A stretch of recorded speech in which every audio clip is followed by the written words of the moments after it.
Gaza സമാധാനത്തിന്റെ പാതയിലേക്ക് പതിയെ തിരികെ വരുന്നതിനിടെ ഇസ്രായേൽ വെടിനിർത്തൽ കരാർ ലംഘിക്കുന്നതായി റിപ്പോർട്ടുകൾ വരുന്നു.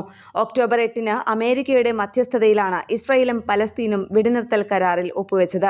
ഇന്ത്യയുൾപ്പെടെയുള്ള ലോകരാജ്യങ്ങൾ ട്രംപിനും ഇസ്രായേൽ പ്രധാനമന്ത്രി ബെഞ്ചമിൻ നെതന്യാഹുവിനും അഭിനന്ദനങ്ങളും അറിയിച്ചിരുന്നു. എന്നാൽ വടക്കൻ ഗാസയിലേക്ക് മടങ്ങിപ്പോകുന്ന 9ഓളം പലസ്തീനികൾ ഇസ്രായേൽ ആക്രമണത്തിൽ മരിച്ചുവെന്നാണ് റിപ്പോർട്ട്. സാധാരണക്കാരെയാണ് സൈന്യം വധിച്ചിരിക്കുന്നത് എന്നതിനാൽ തന്നെ സൈന്യത്തിന് എതിരെയുള്ള ആക്രമണത്തിനെതിരായ പ്രത്യാക്രമണത്തിൽ കൊല്ലപ്പെട്ടതാണെന്ന് ഇസ്രായേൽ വാദം സംശയാസ്പദമാണ്.